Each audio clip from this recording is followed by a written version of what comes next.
जहाँ प्रेम धरती की जड़ों में समाया हुआ है। हमारे राजस्थान की मिट्टी में एक तरफ जहाँ वीरों का खून मिला है, वहीं एक हिस्सा उन प्रेमियों के लहू से भी सना हुआ है जिन्होंने दुनिया को प्रेम का असल मतलब समझाया है। आप सभी का एक बार फिर से हमारे YouTube चैनल पर स्वागत है। सोरठियो दो भलो भली मरवणी री बात, जोबन छाई धन भली तारा छाई रात। पोंगल देश की राजकुमारी मारू और नरवर राज्य के राजकुमार ढोला, जिनका विवाह बचपन में हो जाता है और युवावस्था में वे फिर मिलते हैं। इसी से संबंधित राजस्थान की प्रसिद्ध प्रेम कहानी ढोला मारू के बारे में आज हम जानने वाले हैं। यह कहानी शुरू होती है रेगिस्तान से। नरवर के राजा नल का पुत्र साले कुमार, जिसे इतिहास में ढोला के नाम से जाना जाता है, ढोला का विवाह बालबने में जांगलू देश बीकानेर के पोंगल नामक ठिकाने के स्वामी पवार राजा पिंगल की पुत्री मारवणी के साथ हुआ था। उस वक्त ढोला 3 वर्ष और मारवणी मात्र 1.5 वर्ष की थी। इसलिए शादी के बाद मारवणी को ढोला के साथ नरवर नहीं भेजा गया। समय ने फेर बदला। राजा नल का स्वर्गवास हो गया और ढोला के बड़े होने के बाद ढोला की एक और शादी मालवणी के साथ करा दी गई। ढोला भी अपनी बचपने में हुई शादी के बारे में लगभग भूल सा गया और राजपाट में व्यस्त हो गया।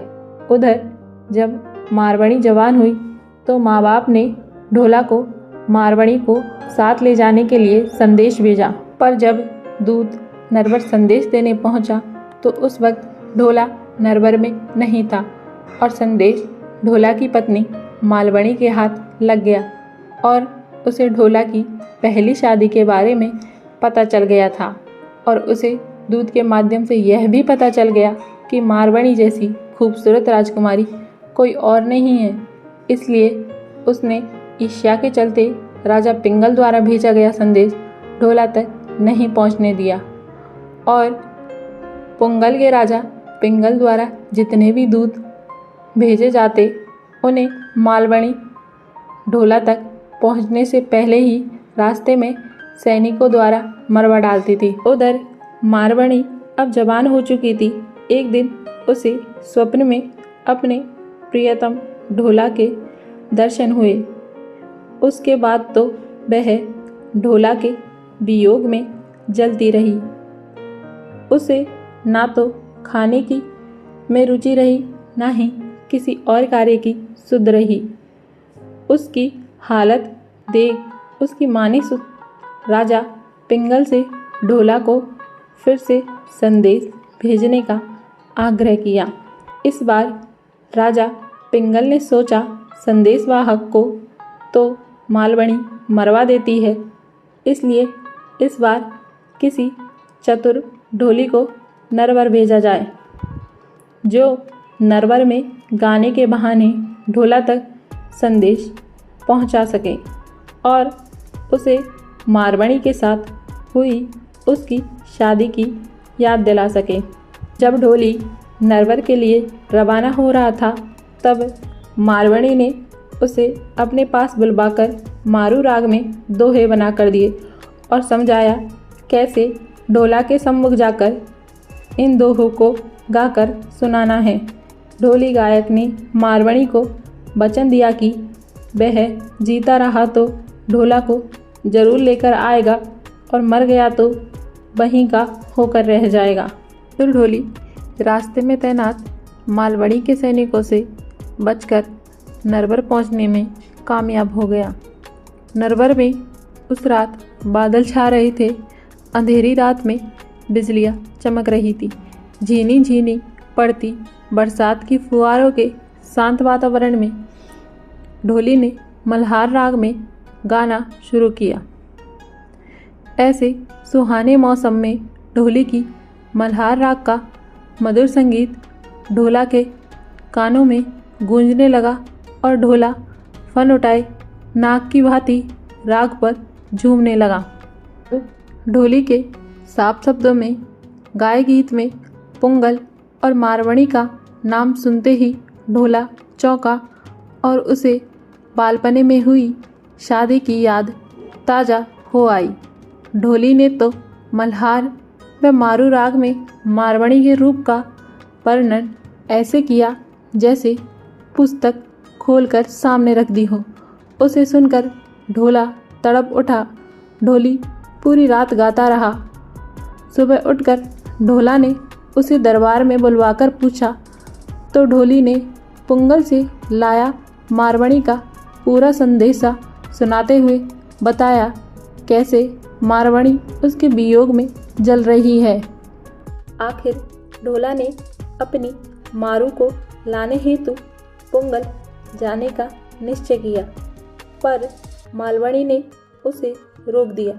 ढोला ने कई बहाने बनाए, पर मालवणी उसे किसी तरह रोक देती है। पर एक दिन ढोला एक बहुत तेज चलने वाले ऊंट पर सवार होकर अपनी मारू को लाने के लिए चल देता है। ढोला कई दिनों का सफ़र करते हुए तपते हुए रेगिस्तानी इलाकों से होते हुए मारवाड़ी अर्थात मारू के राज्य पुंगल पहुंच ही गया। ढोला से मिलकर मारू खुशी से झूम उठी। ढोला पहली बार अपने ससुराल आया था, इसलिए उसके स्वागत में राजा पिंगल ने कोई कमी नहीं रखी। ढोला और मारू ने पिंगल में कई दिन साथ में बिताए और एक दिन ढोला मारू को अपने साथ ऊंट पर बिठाकर नरवर जाने के लिए राजा पिंगल से विदा लेता है। कहते हैं कि ढोला मारू हंसते हंसाते रेगिस्तानी रास्तों से जा रहे थे, लेकिन गर्मी की वजह से वह दोनों रास्ते में एक खेजड़ी के पेड़ के नीचे विश्राम के लिए रुके। ढोला मारू खेजड़ी की छांव में लेटे हुए थे, लेकिन थकावट के कारण उनकी आंख लग गई। तब एक विषैले सांप ने मारवाड़ी को काट लिया। कहते हैं तब भगवान शिव और माता पार्वती ने आकर मारूवाड़ी को जीवन दान दिया था। आगे बढ़ने पर ढोला उमर सुमरा के षड्यंत्र में फंस गया। उमर सुमरा ढोला को घात से मारकर मारू को हासिल करना चाहता था, इसलिए वह उसके रास्ते में महफिल जमा कर बैठ गया। ढोला जब उधर से गुजरा तो उमर ने उससे मनुहार की और ढोला को रोक लिया। ढोला ने मारूमणि को ऊंट पर बैठे रहने दिया और खुद उमर के साथ अमल की मनुहार लेने बैठ गया। ताड़ी गा रहा था और उमर और ढोला अफीम की मनुहार ले रहे थे। उमर सुमरा के षड्यंत्र का ज्ञान ताड़ी ढोली की पत्नी को पहले से था। वह भी पुंगल की बेटी थी, सो उसने चुपके से षड्यंत्र के बारे में मारू को बता दिया। मारूवणी ने ऊंट के एड़ मारी, जिससे ऊंट भागने लगा। उसे रोकने के लिए ढोला दौड़ा। पास आते ही मारूवणी ने कहा, धोखा है, जल्दी ऊंट पर चढ़ो। ढोला उछलकर ऊंट पर चढ़ गया। उमर सुमरा ने अपने घोड़े पर बैठकर उनका पीछा किया, पर ढोला का वह काला ऊंट कहाँ हाथ लगने वाला था। उमर सुमरा से बचते हुए ढोला मारूवणी को लेकर नरवर पहुंच गया और उमर सुमरा हाथ मलता रह गया। नरवर पहुंचकर चतुर ढोला मालवणी और मारू की नोकझोंक का समाधान भी करता है और मारूवणी व मालवणी के साथ आनंद से रहने लगा। आज के लिए इतना ही। हमसे जुड़े रहने के लिए हमारे चैनल द हिस्ट्री सागा को सब्सक्राइब करें। मिलते हैं अगले वीडियो में।